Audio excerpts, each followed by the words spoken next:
This video is about the difference between tentative job offers and firm job offers and what to do when you receive them. Some of the differences are with a tentative offer or TJO, it is exactly as it says, tentative. Must accept it immediately because you have a very short window or else they'll just rescind. It is contingent on completing pre-employment requirements, and everything that you need to negotiate can be done between the tentative and firm offer. A firm offer, FJO, has everything that has been completed. So all your pre-employment requirements have been completed, and it has a firm salary, a firm start date. So you do not want to accept if not everything is correct on the firm offer. Once you accept the firm offer, you're locked in.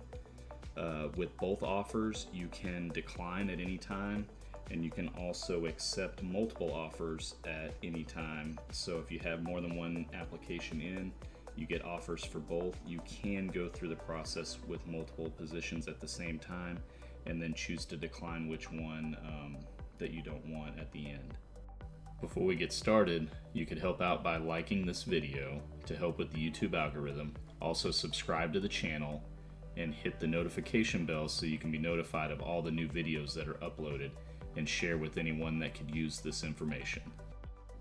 The tentative offer comes shortly after the interviews are completed. So once they've completed all interviews, it could take a week or two, but then HR is going to call the person that was selected and give them a tentative offer. The majority of the time, if reference checks are going to be completed, they're going to be prior to the tentative offer. And so the person that is being considered will likely be contacted for references, and so you'll want to be aware of that they really only contact the references of the person that they're interested in hiring, because it's such a time-consuming process. And then what a lot of times will happen is the hiring manager will tell applicants that they've been selected. This is not a tentative offer. Tentative offers have to come from HR themselves. And usually what will happen is you'll get a phone call from Human Resources, and it will go over all the details of the offer. And so it is stressed at the tentative offer to not give notice to your employer. Don't put in your 2 weeks notice. You'll get time to do that at the firm offer. If you have to relocate, don't make any moving arrangements just yet. You'll get time for that at the tentative or at the firm offer as well. And everything will just be outlined. You'll have a tentative salary, so everything at salary wise. You could also potentially negotiate your time off. So those two things you can try to negotiate. But the first thing you want to do is accept the tentative offer. Once it's issued to you, you get usually 3 business days to accept the offer. And then you have the entire window between the tentative offer and firm offer to make any negotiations that you want. So really the only 2 negotiations that you can get are the salary if it's your first government job, if you're not already currently employed, and then potentially the time off, which is already pretty good anyway, but there are some policies that allow you to negotiate those kinds of things. A lot of people will ask about incentives. Incentives you would talk about at the tentative offer, but only if it was mentioned in the job announcement. Incentives need to be approved before a job announcement's ever posted, and it would be listed in the announcement as either a recruitment or relocation incentive, and might say may be authorized for highly qualified candidates. Everything else about the tentative offer is just going over the requirements to get from tentative to firm. So you're going to have paperwork to complete, and then you're going to have all the other pre-employment requirements that you have to complete before you can get a firm offer. And those are going to be physicals if your position requires it, a drug screen if your position requires it, background investigation. Everybody has some level of background investigation, and that's multi-parts. There's a video on that, so it covers the 306, the equip, and the fingerprints. Certain medical positions might have credentialing to verify license and degree. The thing with the pre-employment requirements is that If you fail any of the pre-employment requirements, then that allows for your tentative offer to be rescinded. Now, the one thing to know is that you can accept multiple tentative offers. So if you have multiple applications and you get multiple offers, you can continue the process with multiple positions and then decline at any time. The same thing goes with if it's your only offer and you are going through some negotiations and they don't want to give you more steps and you need more steps to be able to accept the position, you can also decline for any reason at any time.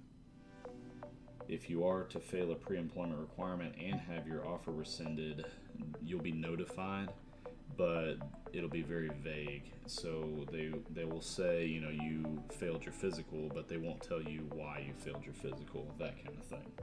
And once you've completed every pre-employment requirement with the tentative offer, that's when you'll get the firm offer, and usually that follows the same process. You're going to get a phone call from Human Resources, and then you'll start to negotiate your start date.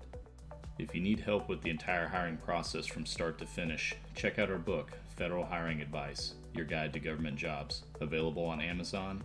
The link to purchase is in the description below. As mentioned, after you completed all of the pre-employment requirements for your position, you will move towards the firm job offer.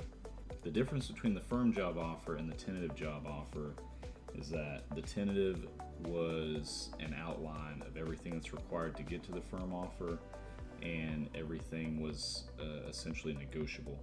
At the firm offer, it's not. That's the final. So when it comes to the pay, it's going to have the final grade and step on there.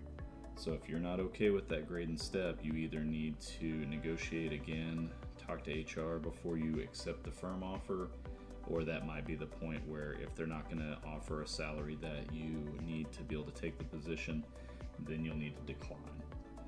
The main thing is that it's going to negotiate your start date. So you're going to be offered a start date. If that doesn't work for you, you can request a further date. It's very common to incorporate the need for a 2-week notice to your current employer. So that's why at the tentative offer, it's stressed. You do not give your 2 weeks notice, because at that point you could lose your job by giving a 2-week notice, and then also potentially fail a requirement and not have the federal government job that you previously had the tentative offer for. So at the firm offer, that's when you're going to give your 2 weeks notice. So you're going to be given a start date roughly 2 weeks out from the date that you're called, because you're also going to start at the beginning of a pay period in most cases, and the pay periods run every 2 weeks. There's 26 pay periods in a year. The thing is that if you are having to relocate, you can ask for more time. Whatever's reasonable. They're not going to give you 6 months to relocate, but they might give you 4 weeks instead of 2. So just kind of keep that in mind when it comes time to set your start date, that there is some flexibility and they allow you to accommodate 2 weeks notices and relocations. But again, the firm offer is firm. So once everything is decided and you get that final letter, if there's something that doesn't look right, do not accept it until you can communicate with HR and figure out what's going on and make sure that everything is complete and accurate. Again, just like with the tentative offer, you can decline at any time. So let's say you get a firm offer for one position, and before you start your first day, you get a tentative offer for another position that you would prefer to have over the one that you currently got the firm offer for. You can decline and move on to the other position. There's nothing wrong with that.